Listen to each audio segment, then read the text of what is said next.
prestigieux professeurs et enseignants, distingués parents, étudiants et élèves, auditeurs, auditrices et internautes de la Hope Media Haïti, le plaisir est nôtre de rentrer chez vous pour vous présenter cette émission tant attendue, Zénith, avec l'équipe de l'éducation de l'Union de mission des Adventistes du 7e jour d'Haïti. Le département d'éducation a saisi la vision suivante: chaque enseignant un pasteur et chaque enfant un candidat pour le ciel. La mission de fournir une éducation adventiste qui prépare les apprenants spirituellement, mentalement, physiquement et socialement pour un service productif dans ce monde et dans le monde à venir. L'éducation chrétienne a été conçue par le Seigneur et l'a donnée à son peuple depuis le début de la nation israélite. Tu aimeras l'Éternel ton Dieu de tout ton cœur, de toute ton âme et de toute ta force. Une éducation qui reconnaît que Dieu est la source de toute sagesse et entendement est promptement recommandée. La source de cette éducation est indiquée par ces mots de l'Écriture sainte: désirant le Dieu infini, en lui sont cachés tous les trésors de la sagesse. L'éducation adventiste demeure un parcours encourageant. Les pionniers adventistes croyaient fermement que leurs écoles devaient prêcher le message des trois anges et remplir la mission de l'Église. L'éducation, chers internautes, chers auditeurs de la Hope Media, l'éducation adventiste est une expérience qui transforme la vie. Aussi avons-nous l'honneur de vous présenter, chers internautes, les différents présentateurs pour le relancement de cette émission Zénith. Chers amis, auditeurs, chers internautes de la Hope Media, chers auditeurs de la 4VVE, c'est un plaisir pour nous d'être avec vous, l'équipe de l'éducation de l'Union, comme vient de le dire Pasteur Barthélemy, tous les directeurs d'éducation des missions et de la fédération, et aussi votre serviteur qui est à l'Union. Nous sommes là pour animer cette émission et nous allons partager avec vous beaucoup de conseils, parce que nous sommes là pour vous dire ce que nous faisons sur le terrain. Nous sommes là aussi pour donner des conseils aux enseignants, aux parents, aux élèves. Et pendant toute cette émission, chaque dimanche, de 9h30 à 10h, nous allons nous voir pour cela. Aujourd'hui, nous ferons quelque chose de plus général. Oui, de plus général. Maintenant, nous allons vous rappeler le titre d'un ouvrage que vous connaissez certainement, même si vous ne l'avez pas lu, mais vous avez entendu parler de cet ouvrage qui s'appelle « L'éducation portera ses fruits ». C'est Maurice Thiesch qui a écrit cet ouvrage-là. Je pense que c'est un ouvrage qui date de plus de 50 ans, mais qui garde encore sa jeunesse et qu'on prend plaisir à lire. Nous disons que ce que nous faisons dans nos salles de classe, ce que nous faisons à la maison, ce que nous faisons à l'église, cela portera des fruits.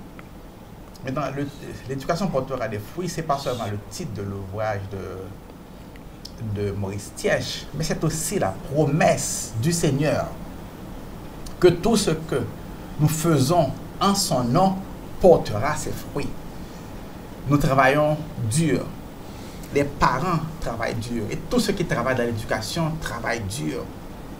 Les parents se lèvent tôt pour pouvoir aller travailler et trouver l'argent pour payer les frais de scolarité, pour acheter les manuels, les uniformes, les chaussures, pour conduire les enfants à l'école, pour les soutenir dans leurs études. Les professeurs font de même.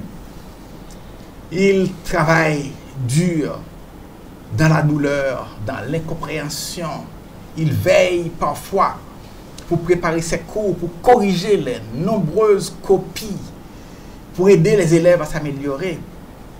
Et ils reçoivent un salaire précaire. Ils travaillent dur. Les élèves aussi travaillent dur parce qu'ils ont des devoirs, ils ont le chemin de l'école, ils ont les leçons à étudier, à comprendre. Ils travaillent aussi dans la douleur. On peut dire autant des responsables d'éducation. Nous travaillons dur pour soutenir les écoles, pour les encadrer.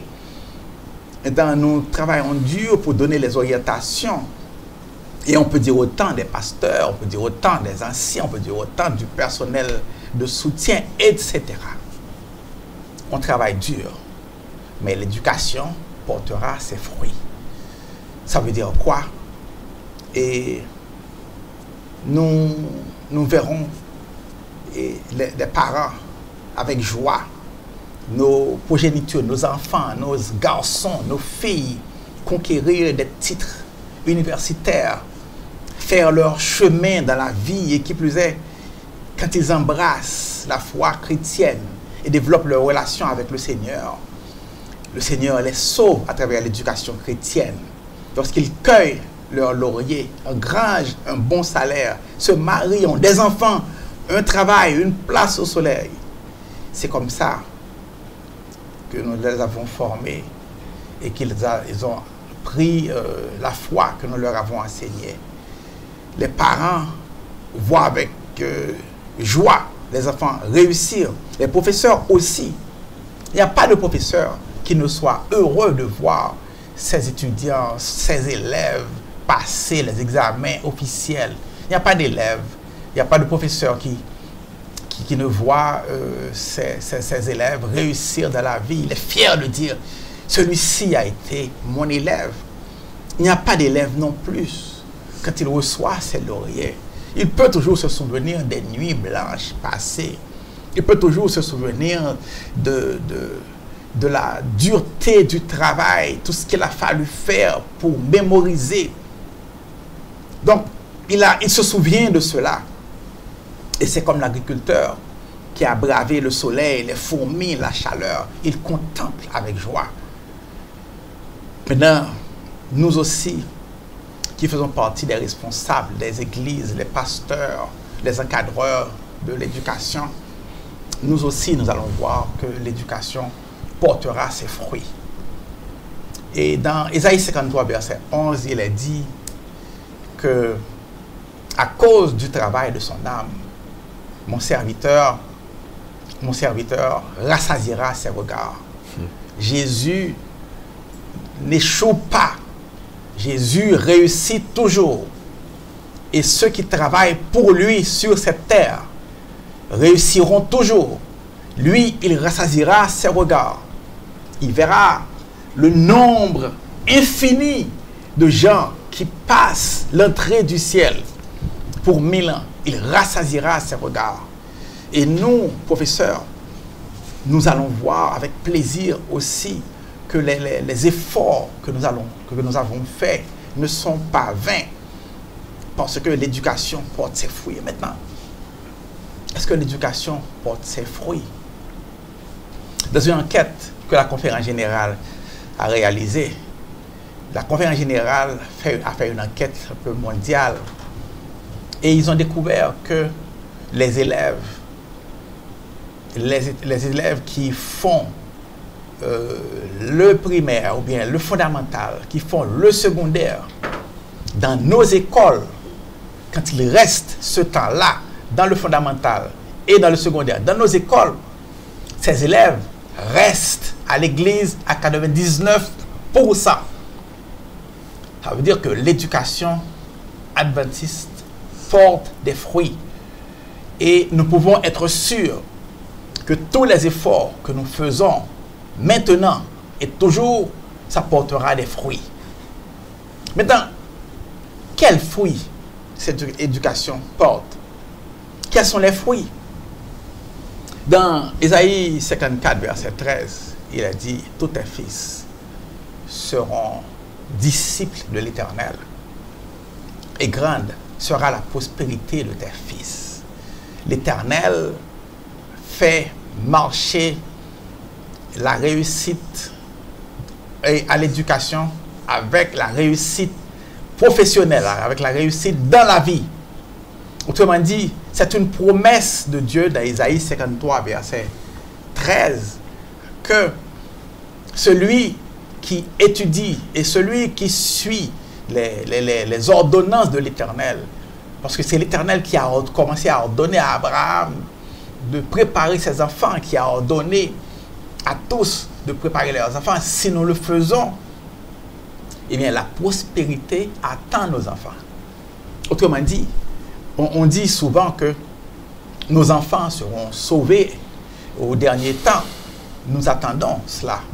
Mais dans ce monde, dans le temporel, maintenant ici sur cette terre, nous commençons à jouir les bénédictions de l'éducation chrétienne adventiste. Maintenant, il dit, tes fils seront prospères. Autrement dit, nous travaillons pour que, après leurs études, nos enfants deviennent prospères. Maintenant, cette éducation nous permet d'attendre que nos élèves soient prospères. Prospères ici, mais surtout ce que nous recherchons, c'est qu'ils vont découvrir les vraies richesses de la vie d'ici-bas, mais aussi la vie éternelle. Celui qui gagne le monde et qui perd la vie éternelle n'a rien gagné du tout. Donc, les fruits de l'éducation, c'est d'abord les fruits que l'enfant rapporte ici-bas, mais c'est aussi la joie de passer la porte du ciel avec nos enfants. Et si nous nous mettons ensemble, nous pouvons réussir ce pari parce que l'éducation porte toujours ses fruits. Et alors, si l'éducation porte du fruit, si la quête de la conférence générale nous rassure au sujet de l'efficacité interne, externe de l'éducation, alors qu'attendons-nous? Qu'est-ce que nous avons à faire? Ce que nous avons à faire est déjà spécifié dans Ésaïe 53, verset 11. Il a dit, à cause du travail de son âme. Autrement dit, nous ne pouvons pas nous attendre à faire quelque chose, à réussir quelque chose, si nous ne travaillons pas pour cela. Travailler veut dire, c'est se lever tôt, c'est essayer chaque fois qu'on échoue. Travailler veut dire, c'est trouver de nouvelles solutions. Travailler veut dire ne pas laisser un enfant en arrière. Si cet enfant-là n'a pas réussi à comprendre, maintenant, il mérite la peine d'être soutenu. Il mérite la peine d'être encouragé. Travailler veut dire, eh bien, chaque fois que nous avons l'occasion de faire quelque chose en éducation, nous le faisons avec joie. Nos corps peuvent être fatigués, mais nos esprits sont bien disposés. Et ils essayent encore, ils essayent toujours, parce que le succès, c'est par le travail. C'est le travail, il n'y a pas d'autre moyen de le faire. Si on veut réussir, si un parent veut réussir, c'est travailler dur. Travailler dur à encadrer ses enfants. Parfois, vous rentrez du travail, vous êtes fatigué et vous voulez dormir. Mais il y a un enfant à aider, un enfant qui étudie, qui fait ses devoirs, que l'on doit aider.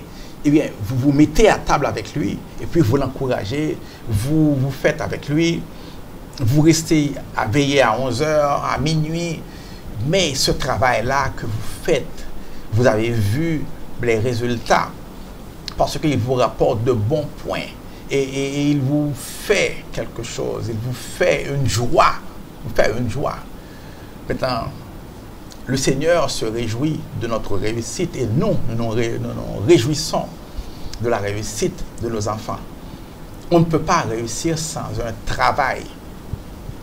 Mon père m'a toujours dit que pour réussir, il faut 95% de transpiration. 95% de transpiration. Autrement dit, chaque protagoniste de l'éducation, professeur, parent, pasteur, ancien, et tout ce monde-là, nous devons transpirer. Transpirer. C'est la condition. Jésus a transpiré. Il a transpiré. Il a dormi tard. Il a veillé parfois des nuits pour le faire.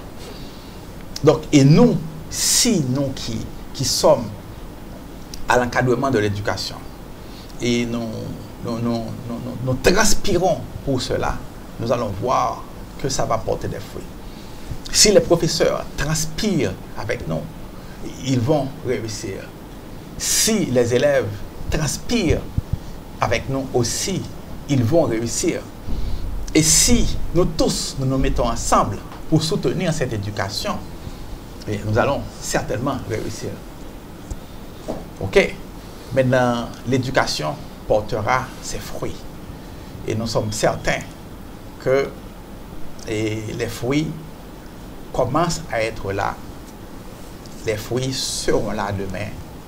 Et chacun de nous va pouvoir se réjouir de ce que nous avons fait n'est pas nul, mais ce que nous avons fait a porté du fruit. Et docteur Jean-Josué Pierre pour sa prestigieuse présentation. Et rapidement, nous allons faire place au maître Nestlé Félicien qui va vous communiquer certains termes alors, sur l'éducation. Maître Félicien. Merci, pasteur Barthélemy. Je tiens à remercier et féliciter docteur Josué pour son intervention. L'éducation porte des fruits.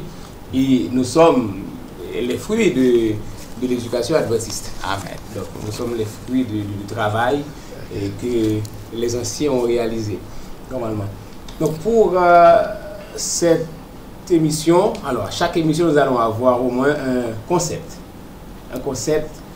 Et puisque nous sommes à la première émission pour cette relance, le concept que nous allons voir aujourd'hui, c'est éducation. Mais Josué a parlé d'éducation en général, mais il n'a pas dit ce qu'est l'éducation. En fait. Et nous autres, nous allons dire ce qu'est l'éducation. Et nous allons essayer de voir ce que dit le dictionnaire, Larousse, par exemple. Nous allons voir aussi ce que dit un philosophe pour l'éducation.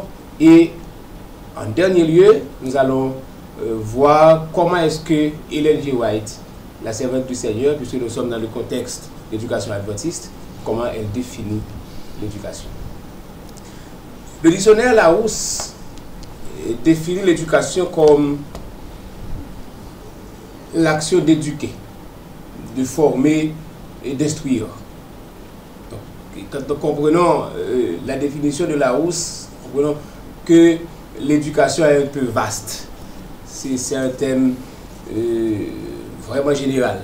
Donc il y a l'instruction, donc la formation, l'instruction et l'éducation en fait. Mais Émile Durkheim, ce philosophe, il voit l'éducation comme étant une œuvre de transformation. Il dit que éduquer quelqu'un est le fait de le transformer en un être social. En fait, selon l'idée de Durkheim, quelqu'un qui n'a pas reçu une éducation n'est pas un être social. Il y a un manque pour ce quelqu'un-là. Pour qu'il soit un être social, il faut qu'il reçoive une éducation. Généralement, on parle d'éducation de qualité, etc. En fait, selon mon avis, il n'y a pas d'éducation de qualité, il y a l'éducation. Parce que l'éducation est quelque chose de positif. De positif, bien sûr. Donc, selon Émile Durkheim, il faut qu'il y ait une transformation, mais pour lui, il voit l'école comme étant un laboratoire. C'est ce laboratoire-là, c'est cet espace qui est propice à la transformation. Cependant, nous autres, nous croyons que il n'y a pas que l'école à être ce laboratoire, à être l'espace propice à la transformation. Parce que la famille aussi joue un rôle important. En fait, c'est le premier espace de transformation de la famille. Après la famille, il y a l'église. Et en fin de compte, il y a l'école. Mais pour Durkheim, c'est l'école qui est l'espace propice à cette transformation à un être social de chacun.